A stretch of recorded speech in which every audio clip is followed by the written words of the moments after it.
প্রিয় বন্ধুরা, এখন আমি হলো গ্রামগঞ্জের স্বামী স্ত্রী বহাবি শোনাবো, বুঝছো? কিভাবে কয়, এমনি কয়, ওরে গোলামের ঘরে গোলাম আমার ভাত কাপড় না দিয়ে প্রক্রিয়া করে বেড়াই রে। এই কথা কয় হোসেনি। আসলে হাসা কথায় কি জানো নি? এই গ্রামগঞ্জের গোতানি যান মহিলা খায় ছেলেরাতে, তখন ওই গোতানির চিন্তায় চিন্তায় গান গাওয়া শুরু করে, কয় গোলামের আগে গোলাম আর ভাত কাপড় দেয় না রে। বুঝছো নি? এই হলো গ্রামগঞ্জের বহাবহি।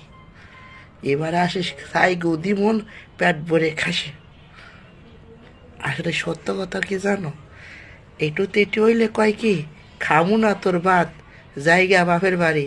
আর ছেলেরা কয় কি জানো, শালার মাগির ঘরে মাগি ঘরেতে বাড়াইয়া যা।